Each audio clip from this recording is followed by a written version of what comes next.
भगवान श्री कृष्णचन्द्र यहाँ अर्जुनलाई आत्मतत्व सम्बन्धमा बुझाउँदै हुनुहुन्छ र अब आत्माको अलौकिकता यत्रो समय आत्माका सम्बन्धमा चर्चा गरियो।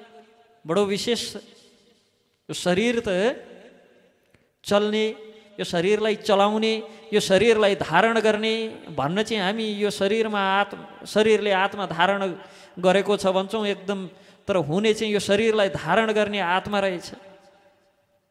यो शरीरले सुन्ने, बोल्ने, देख्ने, हिँड्ने, दौडाउने सबै आत्मा रहेछ। अनि यो आत्माको अलौकिकताका सम्बन्धमा अब भगवान बताउनुहुन्छ, बडो आश्चर्यको विषयका रूपमा बताउनुहुन्छ। आश्चर्यवत् पश्यति कश्चिदेनम् आश्चर्यवद् वदति तथैव चान्य आश्चर्यवच्चैनमन्य शृणोति श्रुत्वाप्यनं वेद न चैव कश्चित्। यो बडो आश्चर्यको विषय हो अर्जुन, कि आत्मालाई कसैले आश्चर्यवत् पश्यति, कश्चित् एनम् आश्चर्यवद् वदति तथैव चान्य। यो आत्मालाई कसैले बडो आश्चर्यका रूपमा हेर्छन्, कसैले आश्चर्यकै रूपमा बयान गर्छन्, कसैले आश्चर्यकै रूपमा यसका बारेमा सुन्छन्, अनि कसैले यसका बारेमा सुनेर पनि केही बुझ्दैनन्। यहाँ भगवानले पहिल्यै बताइदिँदै हुनुहुन्छ कि कसैले बडो आश्चर्यका रूपमा सुन्छन्, हो आत्माका बारेमा सुनाउन लागेपछि कस्तो आश्चर्य गजबका कुरा रहेछन् भनेर सुन्छन्। कसैले आश्चर्यका रूपमा बयान गर्छन्, त्यो म पनि गरिरहेको छु, बडो आश्चर्यको विषय हो यो भनेर आश्चर्यका रूपमा बयान गर्छन्। अनि कसैले आश्चर्यका रूपमा हेर्छन्, यसलाई कस्तो आश्चर्यको विषय हो यो भनेर। अनि एक प्रकारका व्यक्तिहरू हुन्छन् जसले यिनका बारेमा सुन्छन्, हेर्छन्, केही पनि बुझ्दैनन्। श्रुत्वाप्यनं वेदं चैव कश्चित्। यो आश्चर्यका सम्बन्धमा छन्दोज्ञ उपनिषदमा बताइएको छ, न वै वाचो न चक्षुंषि न श्रोत्राणि न मनांशीत्या चक्षते प्राणः इति एवा चक्षते प्राणो हयै वैतानि सर्वाणि भवन्ति। छन्दोज्ञ उपनिषदमा कि जीवको शरीरमा न वै वाचो, बोल्ने शक्ति जीवको प्रधान शक्ति, जीवको शरीरको प्रधान शक्ति बोल्ने शक्ति होइन। न चक्षुंषि, न दृष्टि नै हाम्रो मूल शक्ति हो। न श्रोत्राणि, सुन्न सक्नु पनि हाम्रो वास्तविक शक्ति होइन। यो शरीरका जुन वाक शक्ति, दृष्टि, श्रवण अनि मनाशित्या चक्षते, विचार गर्ने शक्ति, यी प्रमुख तत्त्व होइनन्। उसो भए मुख्य तत्त्व के हो त? इति यी सबैलाई चलाउने, यी सबैलाई अगाडि बढाउने, यो शरीरको यो मुखलाई बोल्न सक्ने बनाउने, चपाउन सक्ने, खान सक्ने बनाउने, यो छालालाई स्पर्श महसुस गर्न सक्ने बनाउने, यी आँखालाई देख्न सक्ने बनाउने, यी कानलाई सुन्न सक्ने बनाउने वास्तविक तत्त्व के हो त भन्दा यति यो सबैका लागि एवा चक्षते प्राणो हय वैतानि सर्वाणि भवन्ति। त्यो सबै थोकको सम्पूर्ण शक्तिको कार्यको केन्द्र जीवन शक्ति हो।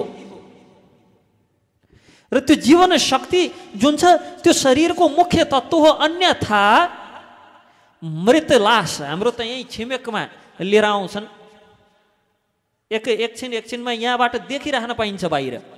यहाँ यस्तो ठाउँमा बसेको छु कि बाहिर यताउता गरेर देखिराख्न पाइन्छ। लिएर जाने र काँधा चढेर जाने बिचको फरक के हो? नाक त्यही छ, मुख त्यही छ, आँखा त्यही छ, टाउको त्यही छ, शरीर त्यही छ, तर एउटा व्यक्ति चारवटा व्यक्तिका काँधमा चढेर जान्छ। नाक, मुख, आँखा, कान, छाला, टाउको, मुटु, मृगौला हाम्रा मुख्य तत्त्व भएका भए त्यो मृत लासमा पनि त्यो सबै थोक छ त किन हिँडेर जान्न घाटतिर? बोकेर लान्छन्।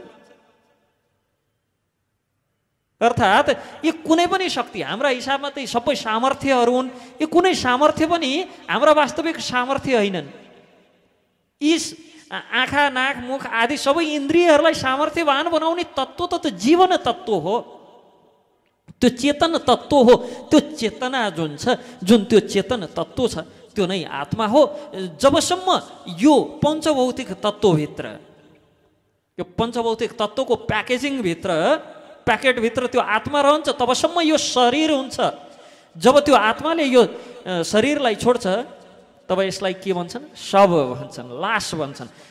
तुरुन्तै परिचय परिवर्तन भइहाल्यो भनेपछि शरीरलाई शरीर बनाउने पनि आत्माले हो, अन्यथा यो त शव नै त हो, लास नै त हो। र हाम्रो वास्तविक स्वरूप जो यो दृश्यमान शरीर होइन भन्ने विषयमा यो छन्दोग्य उपनिषदले विशेष रूपमा बताएको छ कि यो शरीर परिवर्तनशील छ। जन्मदेखि मृत्यु पर्यन्त हाम्रो शरीर परिवर्तन भइ नै रहन्छ। एक क्षण पनि त्यस्तो रहँदैन जब हाम्रो यो शरीर परिवर्तन नभइकन एकदम नित्य रहेको होस्।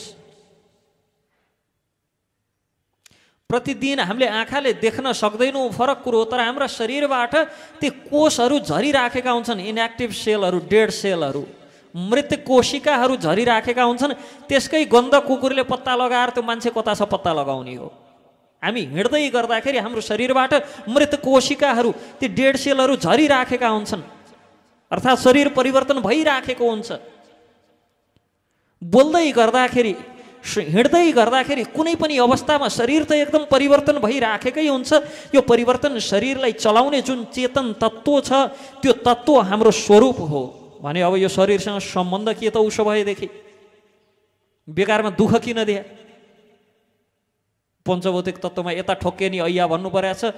गर्मी भयो, अलिकता घाम ज्यादा लाग्यो भने पनि पोल्यो भनेर दुःख भएको छ। 4 दिनदेखि घाम नलागेको यहाँ जाडो भयो भनेर करिब पृथ्वी नै सकिन लाग्यो कि जस्तो भइसक्यो। यसरी कसरी चल्छ अब जीवन भन्ने भइसक्यो। यहाँ 4 दिन घाम नलाग्दा 4 दिन फेरि चर्केर घाम लाग्यो भने त्यही भाव आउन लाग्छ। यसरी कसरी चल्छ जीवन? यसरी सूर्य चर्केसी भनेर अहिले घाम नआएर टेन्सन छ, तनाव छ। यहाँ 4 दिन चर्केर घाम लाग्यो भनेदेखि हनुमान कता गर्छन्? टपक्कै टिपेर खाइदिए हुने नि सुन्तला भनेर भन्ने लाग्छ। त्यतिखेरै खान लागेको थिए, खाइदिया भयो हुन्थ्यो, आनन्दै हुन्थ्यो। यहाँ पोल्यो भन्ने हुन लाग्छ भने यस्तो यो मरण धर्म शरीर जसको धर्म नै मर्नु हो। यो शरीरको जन्मनु र मर्नु यसको धर्म, मतलब यसबाट विमुख गर्न सकिन्न यो शरीरलाई। यस्तो शरीर किनिदिए जबकि आत्मा त अनिर्वचनीय रहेछ, नित्य रहेछ, अपरिवर्तनीय रहेछ। यस्तो अपरिवर्तनीय सच्चिदानन्द भगवानको स्वरूप रहेछ। मावै वांशु जीवलोके जीवभूत सनातन, एकदम सनातन रहेछ। आदि अन्त्य र मध्य रहिन रहेछ आत्माको, मर्दो पनि रहन्छ भने यस्तो आत्मालाई यस्तो मरण धर्म शरीर किन दिएको? दुःख किन दिएको? सम्बन्ध के हो? कठोपनिषदमा यस सम्बन्धमा चर्चा आउँछ कि आत्मानं रथिनं वेद्धि शरीरं रथमेव च बुद्धिं तु सारथिं विद्धि मन प्रग्रहमेव च। इन्द्रियाणि, जो इन्द्रियहरू छन्, यहाँ आत्मानं रथिनं विद्धि, प्रत्येक व्यक्ति के छ? इन्द्रियाणि ह्यन्याहुर विषयांस्तेषु गोचरान् आत्मेन्द्रिया मनोयुक्तं भोक्तोत्याहुर मनीषिणः।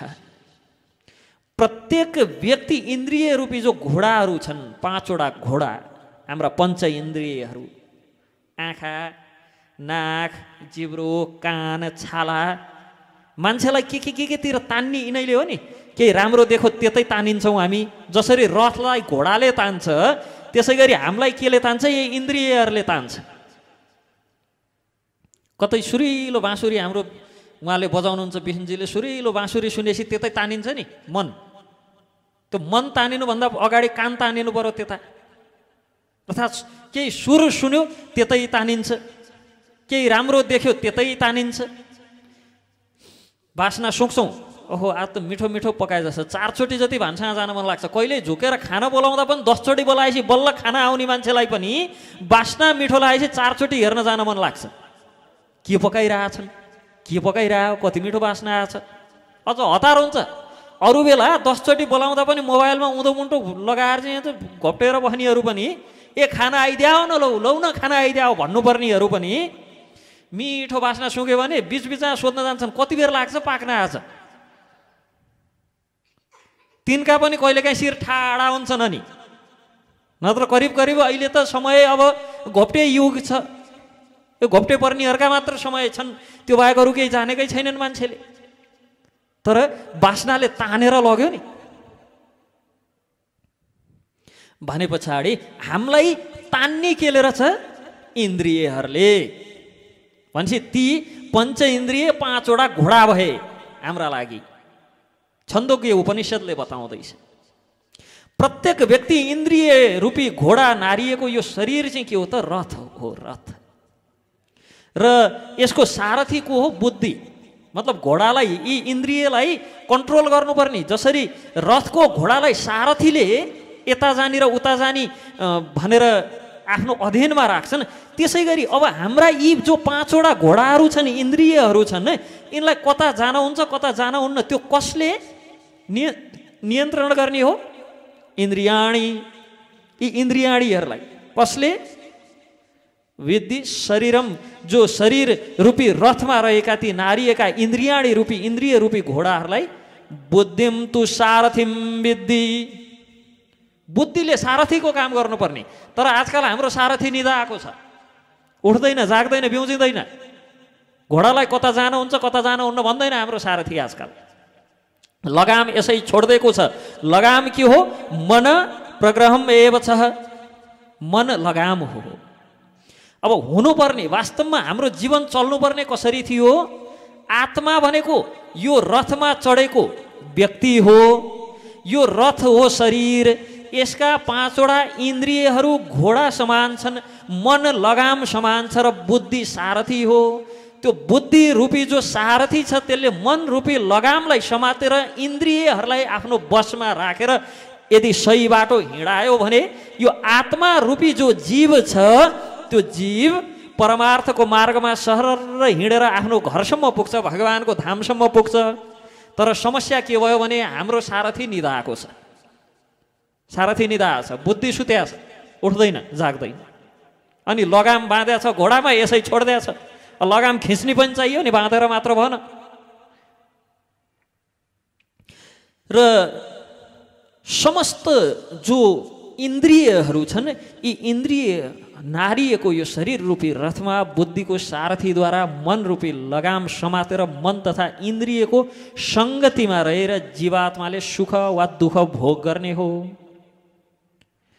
सारथी जागृत अवस्थामा रह्यो भने अलि ज्यादा सुखको मार्गमा डोर्याउला, सारथी निदाउँछ। प्राय सारथी निदाका कारण दुःखको मार्गमा दौडिन्छ घोडा।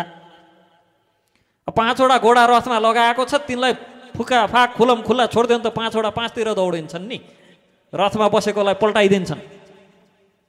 केही पुरुषार्थ हुन्न, परमार्थ हुन्न। हाम्रा पनि यी इन्द्रिय रूपी घोडाहरू लगाम सही ढङ्गले बाँधेर बुद्धिले सही ढङ्गले नतानेका कारण, नखिचेका कारण हामी पनि के हुन्छौँ त? ओइ मृत्युका मुखमा पुग्छौँ, जीवनमा के परमार्थ गरिस्? छैन, हात लागो सुन्ने। यहाँ स्पष्ट रूपमा शरीरलाई रथ र त्यो चेतन तत्त्व आत्मा, त्यो चेतन तत्त्व जो रथमा बसेको तत्त्व छ, रथको स्वामी छ, त्यसलाई आत्मा भनेर बताइएको छ कठोपनिषदमा। विभिन्न उपनिषदहरूमा छन्। आँखा, नाक, जिब्रो, कान आदि यी सबै नारिएका घोडाहरू। केवल घोडालाई स्वतन्त्र भएर यसै चर्न छोड्न हुन्न, यिनलाई लगाम कसेर राख्नुपर्छ। त्यही लगाम नकस्नाले नै समाजमा भाँड भैलो उपद्रो मच्चिने हो। र जसले जीवलाई यताउता आकृष्ट गर्छन्, तान्छन्, बुद्धि अनुकूल वा प्रतिकूल विचार गर्ने सारथी हो। मनले लगामको काम गर्छ। यस सम्बन्धमा श्रीमद् भागवतमा पनि यस्यात्म बुद्धि आदि के श्लोक छ, ठ्याक्कै मलाई श्लोक याद भएन। त्यसमा पनि यही विषयमा आउँछ। जो व्यक्तिले यो त्रिधातुले बनेको जो शरीर छ, त्रिधातु भनेको कफ, वात, पित्त, यसद्वारा, यी त्रिधातुद्वारा निर्मित शरीरलाई नै आत्मा हो भन्छन्। त्यस्ता व्यक्तिलाई सएव गो खर, तिनलाई चाहिँ गधा भन्नुपर्छ, तिनलाई गोरु भन्नुपर्छ भनेको छ। गो भनेको गोरु, खर भनेको गधा। जो व्यक्तिले यो शरीरलाई नै सबै थोक हो, यही कफ पित्त र बाथले बनेको जो शरीर छ, त्रिधातुले बनेको शरीर, यही शरीर नै सबै थोक हो, यही शरीरका लागि बाँच्ने हो, अनि मरेसी सकिएको भन्छ, ती चाहिँ सैव गोखर, ती चाहिँ गोरु र गधाभन्दा यति पनि फरक छैनन्। अझ गोरु र गधा पनि वास्तवमा त्यस्ता व्यक्तिलाई गोरु र गधा भन्नु पनि गोरु र गधाको बेइज्जत हो। कमसेकम गोरुले हलो जोत्छ, गधाले भारी बोक्छ, तिनले त्यही पनि गर्दैनन्, त्यो बेकारै हो। जो शरीरलाई हामी हाम्रो भनेर बताउँछौँ, म शरीर भनेर हामीले कतै पनि परिचय दिँदैनौँ। आश्चर्यको विषय के छ भन्दा हाम्रो दैनिक भाषाले पनि म र मेरो बिचको भेद छुट्याएको छ कि शरीर नै म होइन भन्ने कुराको सत्यता स्थापित गरेको छ, प्रतिपादित गरेको छ। म शरीर, म हात, म खुट्टो, म टाउको भन्दैनौँ नि, मेरो टाउको, मेरो हात, मेरो खुट्टा, मेरो शरीर भन्छौँ। अर्थात् त्यो मेरो भन्ने म चाहिँ को हो त? त्यो चेतना जसले दिएको छ म र मेरो बिचको भेद, त्यो चेतन तत्त्व के हो त? वास्तवमा मृत लास र जीवित व्यक्तिको फरक नै हाम्रो परिचय शरीरभन्दा अलग हो भन्ने प्रमाण हो। र शास्त्रले त्यो चेतन तत्त्व जुन छ, जुन तत्त्वले गर्दाखेरि हाम्रो अस्तित्व यहाँ छ, हामीले कर्म गर्न सकेका छौँ, बोल्न सकेका छौँ, हिँड्न सकेका छौँ, देख्न सकेका छौँ, सुन्न सकेका छौँ, विचार गर्न सकेका छौँ, त्यो तत्त्व के हो त? त्यो तत्त्व आत्मा हो। उसो भए त्यो तत्त्व शरीरमा कहाँ रहन्छ? उसो भए खुट्टामा रहन्छ कि टाउकामा रहन्छ कि कहाँ हुन्छ? यसो अणुरात्मा चेतसा, मुण्डक उपनिषद। वेदितव्यो यस्मिन् प्राण पंचधा संविवेशः, प्राणैश्चित्तं सर्वमोतं प्रजानां यस्मिन् विशुद्धे विभवत्यसात्मः। आत्मा आफैमा यसको आकार भनेको परमाणु तुल्य छ र यसलाई परिपूर्ण बुद्धिले मात्र जान्न बुझ्न सकिन्छ। अघि सुरुमै पनि हामीले चर्चा गरेका थियौँ, कसैले यसलाई आश्चर्यका रूपमा सुन्छन्, कसैले आश्चर्यका रूपमा बुझ्छन्, कसैले सुन्छन् केही पनि बुझ्दैनन्। अब यो यसलाई बुझ्नका लागि परिपूर्ण बुद्धिको आवश्यकता पर्छ। आत्मा, प्राण, अपान, व्यान, समान र उदान नाम गरेका 5 प्रकारको वायुहरूमा तैरिएर हृदयभित्र स्थित रहेर यो देहधारी यो शरीरको पुरा शरीरमा आफ्नो प्रभावको विस्तार गर्छ। यी 5 प्रकारको वायुको कल्मशबाट शुद्ध भएपछि मात्र आत्माको आध्यात्मिक प्रभाव हाम्रा अगाडि प्रदर्शित हुन्छ। यी 5 प्रकारको वायुमा तैरिएर हृदयमा रहन्छ र यिनै 5 प्रकारका वायुका माध्यमले सारा शरीरलाई आफ्नो प्रभावमा राख्छ आत्माले। अणोरणीयान महतो महीयान आत्मास्य जन्तो निर्हितो गुयायम तमक्रतुः पश्यति वितशोको धातु प्रसादान महिमानमात्मनः। परमात्मा र अणुआत्मा अर्थात् जीवात्मा दुवै शरीर रूपी वृक्षमा जीवको हृदय स्थानमा विद्यमान हुन्छन् र जो व्यक्ति समस्त इच्छा तथा शोकबाट मुक्त भएको हुन्छ त्यस्तो व्यक्तिले भगवत कृपावश आत्माको महिमा प्रष्ट रूपमा महसुस गर्न सक्छन्, देख्न सक्छन्, बुझ्न सक्छन्। त्यो हृदयको कुनामा बस्ने सबै जीवको हृदयमा हुने आत्मा त उही परिणामको हुनु पर्यो, उत्रै हुनु पर्यो। कत्रो हुन्छ त्यो आत्मा हैन? जो चाहिँ देखिँदै नदेखिने ती ब्याक्टेरिया, जीवाणु, जीवांशुदेखि लिएर एकदम ती एउटा सिङ्गै हात्तीलाई एकै भोजन बनाउने चाहिँ सार्कसम्मका हृदयमा छन्, कत्रा छन्। न जीव नै पछि आत्मा पनि सानो ठुलो हुने हो कि? फेरि यदि सानो ठुलो हुने हो भने आत्मा समग्रमा समान छ भन्ने कुरा कसरी सिद्ध हुन्छ? श्वेतस्वर उपनिषदले यसको निराकरण गर्छ। श्वेतस्वर उपनिषदमा पनि छ, त्यस्तै अनेक उपनिषदहरूमा आत्मा कत्रो हुन्छ भन्ने सम्बन्धमा चर्चा गरिएको छ। वालग्र शतभागस्य शतधा कल्पितस्य च भागो जीव सविज्ञ इति चाह पराश्रुति श्वेतस्वर उपनिषदमा बताइएको छ भने केशाग्र शतभागस्य शतांशः सादृशात्मकः जीव सूक्ष्म स्वरूपोऽयं संख्यातीतो हि चित्कणः।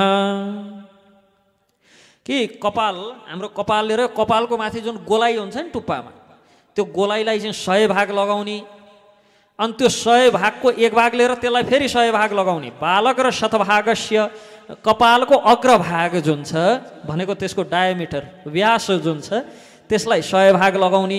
एक त त्यो कपालको टुप्पो लिएर त्यसको टुप्पो कत्रो छ नै देख्न सकिन्न, एउटा मात्र कपाल लिएर त्यसको यता मासतिरको भागको टुप्पो कसरी हेर्ने हो, त्यो टुप्पोलाई अब 100 भाग लगाउने, अनि त्यसबाट एक भाग लिने, 100 भागको एक भाग, र त्यसलाई फेरि 100 टुक्रा बनाउने। जत्रो परिणाम आउँछ आत्माको परिणाम त्यत्रै छ, त्यत्रै हुन्छ आत्मा। केशाग्र शतभागस्य शतांश सदृशात्मकः, कपालको अग्रभागको 100 भागको एक भाग लिएर त्यसले फेरि 100 भाग, अर्थात् कपाललाई लिएर 10,000 भाग लगाएर अनि एक भाग जुन निस्किन्छ त्यो एक भाग आत्माको, वास्तवमा आत्मारूपी जुन परमाणुको त्यो अनन्त कण, यसको आकार कपालको टुक्रोको 10,000 भागको एक भाग जत्रो हुन्छ भनेपछि यसलाई हामीले कसरी बुझ्नु पर्यो भने केवल तत्त्वगत रूपमा मात्र रहन्छ। यो तत्त्व हो, ऊर्जा। अब यसलाई हेर्ने कसरी, केमा राखेर हेर्ने? यो केवल चेतन तत्त्वरूपी परमाणु स्वरूप आत्मा नै भौतिक शरीरको मूल आधार हो। तर त्यति सानो हुँदाहुँदै पनि यत्रो यो ठुलो शरीर देखिँदै नदेखिने त्यो भुसुनादेखि लिएर त्यो हात्तीसम्म सबैलाई चलाउने त्यही परिणामको त्यत्रै आत्माले सारा शरीरलाई चलाउने हो। के का माध्यमबाट? 5 प्रकारका वायुहरूबाट शरीरमा व्याप्त भएर शरीरलाई सञ्चालन गर्ने हो। र आत्मा प्रविष्ट भएको वस्तुलाई सजीव भनिन्छ, जहाँ आत्मा प्रविष्ट हुँदैन त्यसलाई निर्जीव भनिन्छ। आत्मा छ कि छैन, आत्मा कहाँ छ, कस्तो छ भनेर तुरुन्त प्रमाणगत रूपमा हेर्ने हो भने, वस्तुगत रूपमा हेर्ने हो भने वस्तुलाई सजीव वा निर्जीव छुट्याउने आधार भनेको आत्मा हो। जहाँ आत्माको प्रविष्टता छ त्यो सजीव हो, जहाँ छैन त्यो निर्जीव हो। अर्थात् जहाँ जीव छ त्यहाँ सजीव भयो, जहाँ जीव नै छैन त्यो निर्जीव भयो। जीव भनेकै आत्मा हो। जीव भन्ने उपाधि केवल आत्मालाई दिइन्छ। र यति सानो भएर पनि यो आत्मा श्रवणयापि बहुर्भियो न लभ्य शृण्वन्तोपि बहवो यं न विदु आश्चर्यो वक्ता कुशलेस्य लब्ध्वा आश्चर्यस्य ज्ञाता कुशलानुशिष्टः। कठोपनिषदमा प्रसङ्ग आउँछ कि बडो आश्चर्य कुरा चाहिँ यस्तो परमाणु समान यति सानो आत्मा, विशाल काय पशुदेखि लिएर त्यो बरको रुख कत्रो हुन्छ, बरको रुख यताबाट झर्छ, त्यो हाँगाबाट जरा झर्छ, फेरि फैलिन्छ, फेरि फैलिन्छ, यति विशाल हुन्छ बरको रुख। त्यत्रो बरको रुखमा पनि आत्मा चाहिँ त्यत्रै हुने, त्यो भुसुनामा पनि आत्मा त्यत्रै हुने, हामीमा पनि त्यत्रै हुने, अति सूक्ष्म कीटाणुमा पनि विद्यमान। वस्तुहरूको स्थूल भौतिक धारणाबाट प्रभावित भएका व्यक्तिहरूलाई अब बडो आश्चर्य लाग्छ यस सम्बन्धमा। जसको देह नै शरीर नै सबै थोक हो भन्ने बुद्धि छ, भ्रमातीत बुद्धि, भ्रममा रहेको बुद्धि, तिनका लागि यति सानो यो चेतन स्वरूप आत्मा यति ठुलो र त्यति सूक्ष्म कसरी हुन सक्छ? बडो आश्चर्य लाग्छ नि, कसरी चलाउँदो हो? तर बुझ्नुपर्ने कुरो के छ भने अब यत्रो ठुलो ह्यान्ड ग्रेनाइड भन्दा एटम बम शक्तिशाली हुन्छ नि, हुनुपर्ने। यदि ठुलो भएर शक्तिशाली हुने हो भने त यत्रो ठुलो ग्रेनेड शक्तिशाली हुनुपर्ने न्युक्लियर बम भन्दा। तर शक्तिशाली चाहिँ त ठुलो ग्रेनेड भन्दा न्युक्लियर बम शक्तिशाली हुन्छ। अर्थात् तत्त्व जति सूक्ष्म भयो त्यति शक्तिशाली हुन्छ। आत्मा अतिशय सूक्ष्म छ, यसकारण अति नै शक्तिशाली छ। शक्तिशाली हुनका लागि ठुलो हुनु पर्दैन, जति सूक्ष्म भयो त्यति शक्तिशाली हुन्छ। ड्याममा मुक्काले हिर्काएको बरु मान्छेले बिर्सिन्छन्, त्यो सूक्ष्म वचनले हिर्काउनुहोस् त जीवनभरि बिर्सिन्नन्। भनेपछि जति सूक्ष्म भयो त्यति शक्तिशाली हुँदो रहेछ। हुन त मुक्काले हिर्काउँदा लागेको पनि देखिन्छ, दुखेको पनि महसुस हुन्छ, उस्तै परे सुन्निन्छ, निलडाम पर्छ। वचनले होइन कतै देखिन्छ, कतै घोज्छ त्यसले। कतै रगत आउँछ, कतै सुन्निन्छ, कतै निलडाम पर्छ, केही पनि पर्दैन। तर शक्तिशाली यति शक्तिशाली हुन्छ, मुक्काले हानेको सरी भनेर माफ पाउन सकिन्छ, वचनले हानेको प्राय व्यक्तिले बिर्सिन्नन्। मरण उपरान्त रहन्छ त्यो।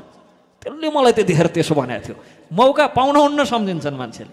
त्यसले त्यतिखेर मलाई मुक्काले हानेको थियो भन्ने बरु सम्झिन्नन्। जति सूक्ष्म हुँदै गयो त्यति शक्तिशाली हुँदै जान्छ। आत्मा अतिशय सूक्ष्म छ, यस कारणले शक्तिशाली छ, यत्रो शरीरलाई चलाइदिन्छ। अब यी विषयहरू यति सूक्ष्म छन्, अब यो कसरी हुन्छ अब भनेर त्यो सोच्ने दुई प्रकारको हामीले के बुझ्नुपर्छ भने आश्चर्य सम्बन्धमा यही बताइएको छ।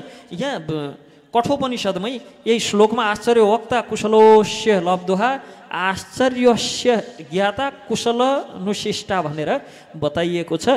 अर्थात् जो व्यक्ति तत्त्व सम्बन्धमा विचार गर्न सक्दैनन्, जसले तत्त्व जति सूक्ष्म हुँदै जान्छ, वस्तु जति सूक्ष्म हुँदै जान्छ त्यति शक्तिशाली हुन्छ भन्ने सम्बन्धमा विचारै गर्न सक्दैनन्, अब त्यस्ता व्यक्तिहरूलाई यस्तो आश्चर्यमय आत्माको सम्बन्धमा स्वयं ब्रह्मालाई पनि ज्ञान दान गर्न सक्ने महाज्ञानी नै आएर सम्झाए पनि तिनलाई बुझाउन सकिन्न। किन? तत्त्व सम्बन्धमा बुझेकै हुन्नन्। जसले तत्त्व सम्बन्धमा बुझेकै छैन, अब त्यसलाई यति सूक्ष्म आत्माले यत्रो शरीर चलाउँछ रे भन्दा कसरी बुझ्ने, कसरी तिनले पत्याउने? र कुनै पनि अवस्थामा या आत्मा तत्त्व सम्बन्धमा भगवानले अर्जुनलाई बताउँदै हुनुहुन्छ। हामी भगवानले भगवद् गीतामा बताउँदै हुनुहुन्थ्यो, त्यसलाई अलि व्याख्या गर्दै गर्दा कता कता उपनिषदतिर पुग्यौँ। त्यो उपनिषदबाट निक्लेर फिर्ता भगवद् गीतामै आउँछौँ। अब भगवान अर्जुनलाई देहे नित्यमवध्योयम देहे सर्वस्य भारत तस्मात् सर्वाणि भूतानि न त्वं शुचितुमर्हसि। हे भरतवंशी अर्जुन, शरीरमा रहने शरीरका स्वामीलाई कहिले पनि मार्न सकिन्न। त्यसैले कुनै पनि जीवात्माका लागि तिमीले शोक गर्नु पर्दैन। तिमीले यहाँ जो मेरा पिता, मेरा पितामह, मेरा गुरु, मेरा दाजुभाइ, मेरा स्याला सम्बन्धी तथा सबै प्रकारका सम्बन्धीहरू, सखाहरू, साथीहरू, छोराहरू, नातिहरू भनेर शोक गर्दैछौ, यिनी कसैका लागि पनि शोक गर्नु पर्दैन। किनभने आत्मा र शरीर भिन्न विषयहरू रहेछन्। यी भिन्न भिन्न विषय भएका कारण शरीर तिमीले चाहे पनि नचाहे पनि, तिमीले राखे पनि, तिमीले पाले पनि, तिमीले मारे पनि एक दिन त्यो नाश भएर जान्छ नै। आत्मा तिमीले राख्न चाहे पनि नराख्न चाहे पनि, मार्न चाहे पनि आत्मालाई त मार्न सकिँदो रहन्छ। यसकारण स्वधर्मम अपि चावेक्ष्य न विकम्पितुमर्हसि धर्म्याद्धि युद्धा श्रेयोन्यत क्षत्रियस्येन विद्यते। एउटा क्षत्रियले गर्नुपर्ने विशिष्ट कर्तव्यलाई पालन गर, स्वधर्मलाई पालन गर।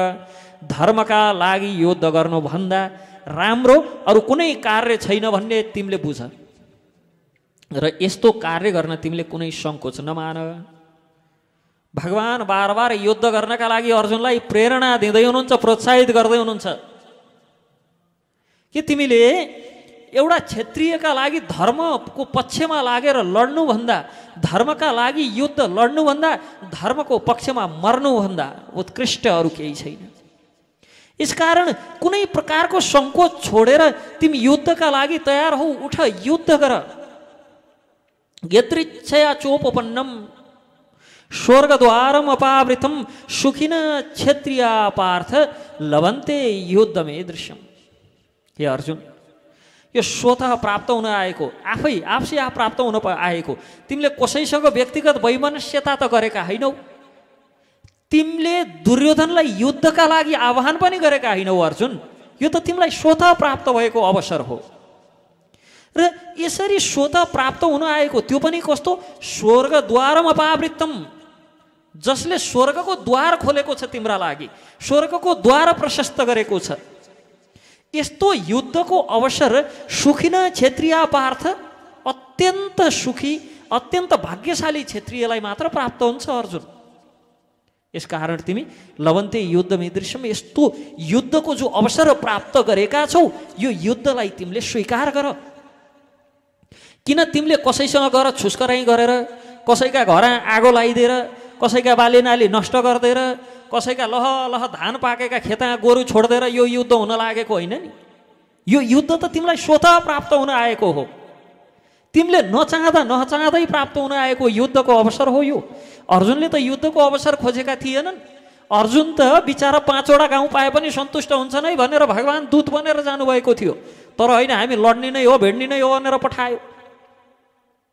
भनेपछि यो तिमीले चाहेर वा तिमीलाई आवश्यक लागेर तिमीले तयारी गरेको युद्धको स्थिति होइन अर्जुन।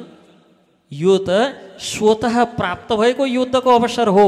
र यसरी स्वतः धर्मका पक्षबाट लड्ने सुअवसर केवल सुखी न क्षत्रिय, जो भाग्यमानी, जो सुखी क्षत्रिय छन्, केवल तिनलाई मात्र प्राप्त हुन्छ। र यसरी धर्मका पक्षबाट तिमी लड्दै गर्दा यदि वीरगति प्राप्त भयो भने पनि के हुन्छ त? स्वर्गद्वारम अपावृत्तम, तिम्रो स्वर्गको मार्ग प्रशस्त भयो। स्वर्गको द्वारमा छौ तिमी, ढोकामा छौ। अब स्वर्गतर्फ छिर्ने कि फेरि बाहिर निस्किने अवस्थामा छौ। यसकारण स्वर्ग प्राप्तिका लागि यसरी प्राप्त भएको यो अवसर तिमीले नगुमाऊ अर्जुन। स्वधर्म अर्थात् स्वभावजन्य कर्म, स्वार्थ, अभिमान, फल आदि सबैको आसक्ति पूर्ण रूपमा त्यागेर यहाँ भगवान्ले स्वधर्मम अपि चावेच्छ भन्नुभएको छ। अर्थात् स्वधर्ममा रहेर युद्ध गर्ने हो अर्जुन तिमीले। अर्थात् स्वभावजनित कर्म, जो स्वाभाविक रूपमा स्वभावजनित रूपमा प्राप्त भएको कर्म, जो स्वार्थ, अभिमान, फलको आसक्ति पूर्ण रूपमा त्यागेर जीवात्माको कल्याणार्थ गरिने कर्म हो यो। धर्मको स्थापना गर्नु भनेको त अरूको कल्याण गर्नु हो नि। यसकारण सबै प्रकारको स्वार्थ त्यागिदेऊ, सबै प्रकारको अभिमान त्यागिदेऊ, फल प्राप्तिको आशा त्यागिदेऊ, तब तिमी स्वधर्ममा स्थित हुन्छौ। र जब तिमी स्वधर्ममा स्थित हुन्छौ तब तिमीले स्वभावजनित रूपमा यो क्षेत्रीय कर्म गर्दाखेरि तिमीलाई स्वर्गद्वारमा अपावृत्तम, स्वर्गको द्वार प्रशस्त हुन्छ। जसलाई यो वास्तवमा कर्मयोग हो। कहिलेकाहीँ व्यक्तिहरूलाई भजन गर्नुहोस् न भन्यो भने आफू त कर्मयोगी पर्यो भन्छन्। कर्मयोग यो हो। स्वभावजन्य जो कर्म प्राप्त हुन्छ त्यसमा कुनै प्रकारको स्वार्थ, कुनै प्रकारको अभिमान र कुनै प्रकारको फलको आश नराखिकन केवल केवल केवल त्यो कर्तव्य कर्मलाई भगवानमा समर्पण गरेर गर्नु हो कर्मयोग। आफू त कर्मयोगी मान्छे पर्यो भनौँ, भ्रष्टाचारदेखि लिएर सबै थोक गर्यो, गर्न नहुने काम सबै थोक गर्यो, खान नहुने सबै थोक खायो, सोच विचार केही छैन, आफ्नो स्वार्थभन्दा बडो उपर अरू केही पनि छैन, अनि कर्मयोगी। कहाँको कर्मयोगी? र यहाँ कर्म यस प्रकार गर्नुपर्छ। यस्तो धर्मसङ्गत, सबभन्दा पहिले त धर्मसङ्गत हुनु पर्यो कर्म। अनि त्यो कर्म गर्नेलाई, धर्मसङ्गत कर्म गर्नेलाई कर्मयोगी भन्ने त। धर्मसङ्गत युद्धरूपी जो कर्तव्य कर्मको परित्याग गर्नाले अब के नोक्सान हुन सक्छ भन्ने सम्बन्धमा अबका 4 श्लोकमा अर्जुनलाई भगवानले सुनाउनुहुन्छ कि तिमीले यदि युद्ध गरेनौ भने के हुन्छ। यसभन्दा अगाडि पनि भगवानले अकीर्तिकरम, अनार्यजुष्टम, अस्वर्ग्यम भनेर बताउनु भएको थियो। तिमीले आफ्नो कर्तव्य कर्म गरेनौ भने के हुन सक्छ। र यहाँ पनि अब भगवान यदि तिमीले कर्तव्य कर्म गरेनौ भने के हुन्छ अर्जुन सुन। 4 श्लोकमा बताउनु भएको छ। अथ त्यत्वम इमं धर्म्यम संग्रामं न करिष्यसि तत स्वधर्मं कीर्तिं च हित्वा पापमवाप्स्यसि। यदि तिमीले यो क्षेत्रीय धर्मको पालन गरेनौ भने तिमीलाई आफ्नो कर्तव्य पालन नगरेको पाप लाग्छ सबभन्दा पहिले।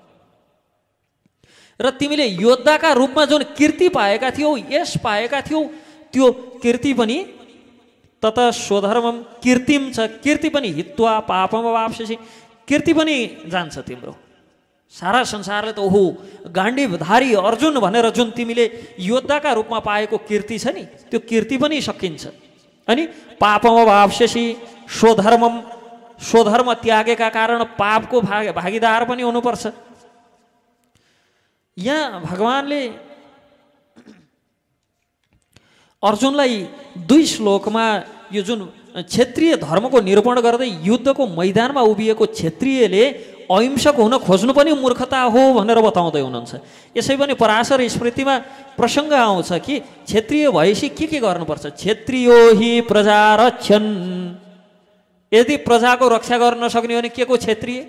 म ठकुरीका घरमा जन्मे, म सिंहका घरमा जन्मे, म फलानु काजीका घरमा जन्मे भनेर मात्र मान्छे क्षेत्रीय हुन पाइन्छ? क्षेत्रीय हुनका लागि त प्रजा रक्षन्, प्रजाको रक्षा गर्नु पर्यो। शस्त्रपाणी प्रदण्डयन्, शस्त्र अस्त्रको धारण गरेर अधर्मको पक्षमा भएकाहरूलाई दण्डित गर्न सक्नु पर्यो। आफै अधर्ममा लाग्नेले कसलाई दण्डित गर्छन्?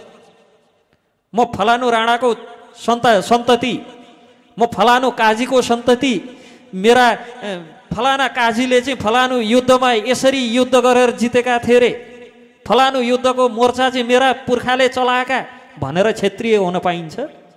त्यो त मेरा हजुरबाले मास्टर्स इन सर्जरी गरेका थिए, एमएस गरेका थिए, त्यही भएर तपाईँको पेट मैले चिरेर अपरेसन गरिदिन्छु भने जस्तै हो। त्यसो भनेर कहाँ अब पेट चिर्न दिनु? तिनलाई मारिदिइहाल्छन् नि।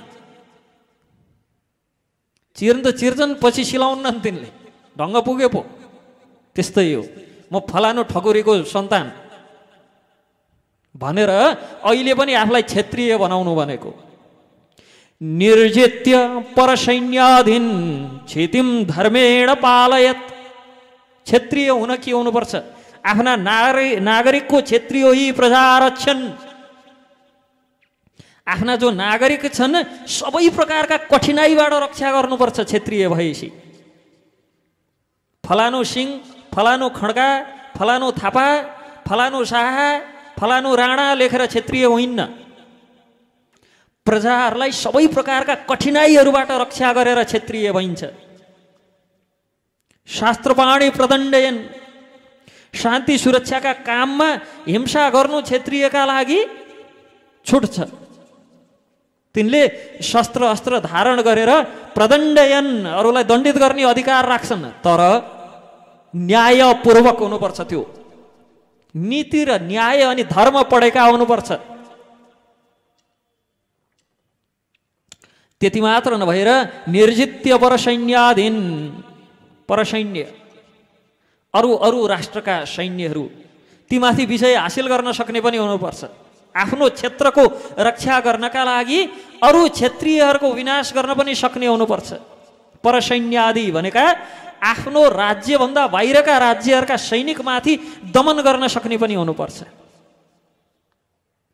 अनि क्षितिम धर्मेण पालयत, संसारमा धर्मपूर्वक सुशासन कायम गर्न सक्ने हुनुपर्छ, अनि क्षेत्रीय भइन्छ। र यी कार्य गर्दैनन् भने कर्तव्यबाट विमुख भएको ठहरिन्छ, तिनलाई क्षेत्रीय कहलाउन योग्य हुन्नन्। ती स्वधर्मबाट पतित भए ती पापीहरू हुन्। यहाँ अर्जुनलाई त्यही कुरो भगवानले बुझाउँदै हुनुहुन्छ। यसरी सबै पक्षबाट विचार गर्दा अर्जुन युद्धबाट भाग्नुपर्ने अब यहाँ कारण देखिन्न। किन बेकारमा पापको भागीदार किन हुने? अर्जुनले के भन्दै थियो भने मान्छे मारेर के पापको भागीदार हुने भनेर भन्दै थियो। यहाँ भगवानले कहाँ पुर्याइदिनु भयो? मान्छे नमारेर तिमी पापका भागीदार होलाउ जस्तो छ। तिमीले युद्ध नगरेर पापको भागीदार हुन्छौ जस्तो छ। किन स्वधर्म त गरेनौ? आजकाल बडो यो समस्या छ। हामी भागवत आदि शास्त्र श्रवण गर्दा यस्ता वीरताका कुरा सुन्नै छोड्यौँ। हामी भागेका कुरा सुन्छौँ, भगाएका कुरा सुन्न छोड्यौँ। आजकल समाजमा आजकल हामीलाई भावनाका भावुक कुराहरू बडो मनपर्छन्। बहाओ प्रेम की गङ्गा भन्दै गाउन आजकल हामीलाई बडो रमाइलो लाग्छ। तर हाम्रा स्वयं भगवान श्रीकृष्णका श्रीमुखबाट निश्रित गीताले बहाओ खुन की गङ्गा भनेर सिकाउनु भयो। यहाँ धर्मका लागि रगतको गङ्गा बगाउनुमा कुनै पाप छैन भनेर सिकाउनु भयो। यस्ता वीरतापूर्वक काम कुरा आजकल सुन्नै मन लाग्दैन। हामी यति कायर भइसक्यौँ कसो भावनात्मक कुरा मात्र सुन्न मन लाग्छ। तर शास्त्र केवल बहाओ प्रेम की गंगा मात्र होइन। शास्त्रले धर्म सिकाउँछ। धर्म भनेको स्वभावजन्य वृत्ति हो। शास्त्रले धर्म स्थापना गर्न पनि सिकाउँछ। आजकल हामीलाई सुन्नै मन लाग्दैन, सुन्नेलाई सुन्न मन नलागेपछि भन्नेलाई पनि भन्न मन लाग्दैन। मलाई चाहिँ फेरि एउटा समस्या छ, एउटा रोग छ। सुन्नेले सुनुन् कि नसुनुन्, कहाँ कहाँ के लेखा छ सबै खोजेर सुनाइदिन मन लाग्छ। नसुने नसुनु, मेरो काम भन्ने हो। मलाई त भन्न बोलाउनु भयो महाराजजीले, त्यही भएर मलाई भन्न बोलाएपछि मेरो कर्तव्य चाहिँ पुरा गर्दैन हो। भएको कुरा जति भनिदिइहाल्ने, सुन्नेले सुनुन् कि नसुनुन्। र यहाँ अर्जुनलाई भगवानले युद्धबाट विमुख हुनुपर्ने कुनै कारणै छैन। अर्जुन, शत्रुमाथि विजय गर्न सकेको खण्डमा राज्यको भोग गर्छौ, युद्धमा मर्यौ भने पनि स्वर्गमा जान नपाउँछौ। स्वर्गको द्वार तिम्रा लागि सधैँ खुला रहन्छ। अर्जुनका लागि युद्ध लाभदायक छ, तिम्रा लागि युद्ध लाभदायक छ। तिमी युद्ध गर। अकृतिम चापि भूतानि कथयिष्यन्ति तेभ्याम सम्भाविस्तस्य चाकीर्तिरे मरणादितिरेच्यते। यो लोकमा सबैले सधैँ तिम्रो कुरा काट्छन् यदि युद्ध गरेनौ भने। हेर, त्यस्तो गाण्डीवधारी भएर युद्धबाट भाग्यो, भगौडा कुरा काट्छन्। धर्मको पक्षमा नलडेर अधर्मलाई राज गर्न दियो, सबैले थुक्छन् अब तिमी माथि। सामर्थ्य हुँदाहुँदै पनि, धर्मको पक्षमा लड्ने सामर्थ्य हुँदाहुँदै पनि धर्मको पक्षमा नलडेका कारण सबैले थुक्छन् तिमीलाई।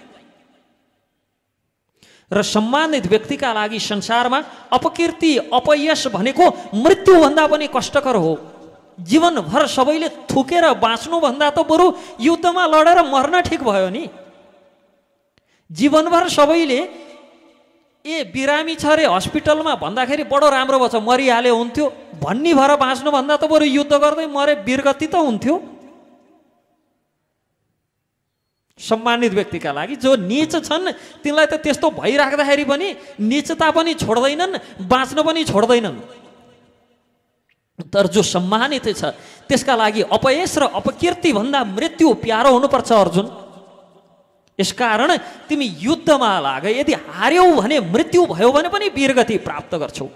त्यो वीरहरूले गर्ने, सम्मानितहरूले गर्ने कार्य हो। तिमी नीच त हैनौ नि।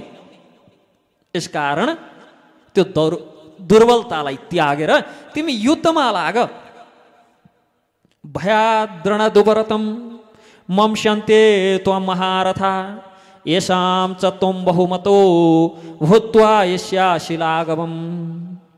अहिलेसम्म जति महारथीहरूले तिमीलाई तिम्रो नाम बडो मानका साथ, इज्जतका साथ अत्यन्त आदर गरेर लिन्छन्, भोलिबाट तिनैले तिमीलाई के भन्न लाग्छन्? अर्जुन, हेर कायर आयो, हेर धर्मद्रोही आयो। यसले धर्मका पक्षमा नबोलेका कारण आज हामी प्रताडित भएका छौँ। अधर्मको राज चलेको छ। तिमीलाई थुक्न लाग्छ। युद्धबाट डराएर भागेको तुच्छ ठान्छन् तिमीलाई र थुक्न लाग्छन्। त्यस्तो जीवन लिएर बाँच्न सक्छौ तिमी? अनि भोलि त्यस्तरी व्यक्तिहरूले थुक्दै गर्दा कतिवटा थुक्नेलाई तीर बाण प्रहार गर्दै हिँड्छौ। आज अधर्मका पक्षमा भएकाहरूलाई बचाउन खोज्दाखेरि सत्य बोल्ने ती सत्यभाषीहरूमाथि द्रोह गर्न लाग्छौ तिमीले। आज मेरा हजुरबा यी, मेरा गुरु हुन् यी, मेरा दाजुभाइ हुन् भनेर अधर्मको पक्षमा भएका त्यो कौरव सेनालाई त छोड्दै लाऊ। भोलि जब सबैले तिमीलाई अनादर गर्नेछन्, तुच्छ भन्नेछन्, थुक्नेछन्, त्यतिखेर तिमीले के गर्छौ? ती प्रति द्रोह गर्न लाग्छौ। तिमीले त सत्य बोलेको हो नि। आज असत्यको पक्षमा लाग्नाले भोलि सत्य प्रति तिमीले पनि द्रोह गर्न लाग्नेछौ। तिमी स्वतः असत्यको पक्षमा लाग्नेछौ। अवाच्यवादं सबहुन् वदिष्यन्ति तवाहिता निन्दन्तस्तव सामर्थ्यं ततो दुःखतरं नु किम्। तिम्रा शत्रुहरूले तिम्रो पुरुषार्थको उपहास गर्नेछन्। आज जसलाई तिमीले यी त आफन्त हुन् भन्यौ, तर तिनले त तिमीलाई शत्रु नै देख्छन्।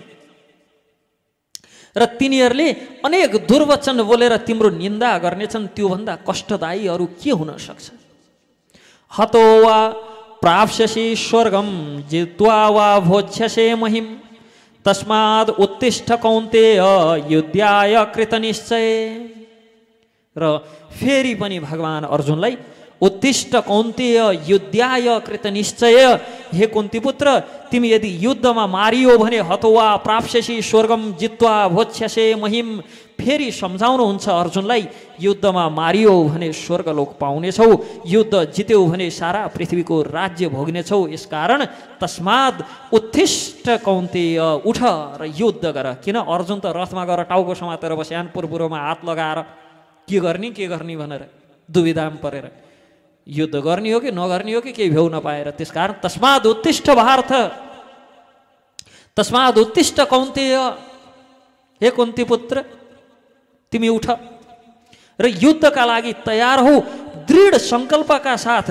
यहाँ कृत निश्चय, एकदम निश्चय गरेर निश्चयात्मक बुद्धिद्वारा दृढ सङ्कल्पका साथ तिमी युद्ध गर।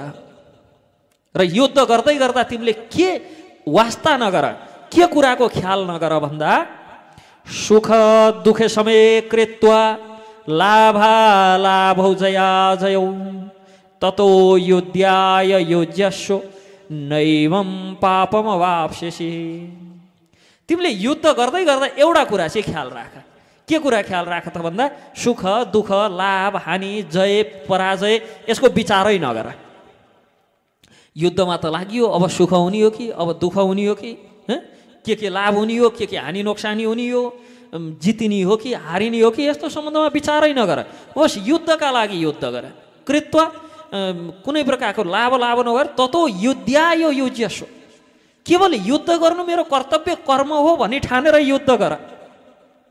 यसो गर्नाले नैवं पापम वाप्स्यसि, तिमीलाई कुनै प्रकारको पापको भागीदार हुनुपर्ने छैन, कुनै प्रकारको पापले तिमीलाई छुने छैन।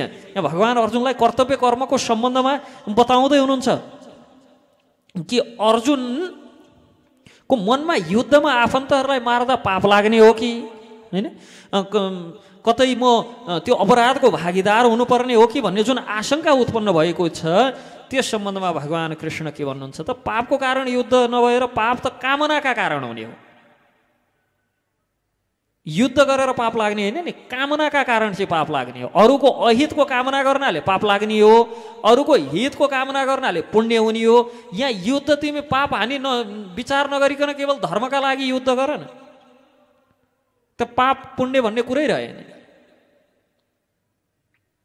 अघि पनि हामीले चर्चा गरेका थियौँ कि कुनै पनि कर्म आफैले पाप र पुण्य भन्दा पनि त्यो कर्मबाट हामीले चाहेको फलका कारण पाप र पुण्य हुने हो। सब्जीमा नुन ज्यादा हालिदिएर हामीलाई चर्को हुने होइन नि, त्यो ज्यादा नुन हालेको चर्को सब्जी मुखा हालेपछि चाहिँ चर्को लाग्ने हो। नुन मात्र हालेर चर्को हुने होइन, नुन मात्र हाल्यौँ खानौँ भने कहाँ चर्को हुन्छ हामीलाई। त्यस्तै कर्म मात्र गऱ्यौँ त्यसको फल चाख्न खोजेनौँ भने पाप कहाँ लाग्छ त। पाप लाग्नु त त्यो फल चाख्न खोजेपछि पाप लाग्ने हो। कर्म गऱ्यो अनि त्यो फल मैले कर्म गरेर ल्याएको फल मलाई चाहियो भने पछाडि पाप लाग्ने हो। कर्म मात्र गरेर छोड्दैछ के को पाप न पुण्य। त्यही गर्न सक्नु नै वास्तवमा समूह हुनु हो। चिनी धेरै हाल्दिएर हामीलाई गुलियो लाग्ने होइन, चिनी धेरै हालिदिएको वस्तु खाए पछाडि हामीलाई गुलियो लाग्ने हो। अर्थात् कर्म मात्र गरेर न पाप हुन्छ न पुण्य हुन्छ। कर्म गरिसकेर कर्मको फल जब चाख्न लाग्छौँ तब पाप पुण्य हुन्छ। त्यसकारण यहाँ के भन्नुहुन्छ, सुख दुःख हानि लाभ होइन जय पराजय सबै छोडिदेऊ म माथि, तिमी युद्धका लागि युद्ध गर कि तिम्रो कर्तव्य सोचेर तिमी युद्ध गर। तिमीलाई पाप पुण्य भन्ने कुरै लाग्दैन, तिमी समूह हुन्छौ। त्यो बाँकी ख्याल मैले राखिदिन्छु। जसलाई जहाँ जे दिनुपर्ने त्यो मैले दिन्छु, तिमीले यसमा त्यति ज्यादा टाउको नदुखाऊ। कि पापको कारण युद्ध नभएर युद्धबाट आउने फलको जुन आकांक्षा र कामना छ नि त्यो चाहिँ हो पापको कारण, त्यसले चाहिँ पाप लाग्ने हो। यस प्रकार समबुद्धिमा रहेर गरेको कर्मले पाप र पुण्यको भागीदार हुनै पर्दैन। कर्मप्रतिको प्रवृत्ति र निवृत्ति शास्त्र बमोजिम हुनुपर्छ, सुखको लोभ वा दुःखको भयले होइन।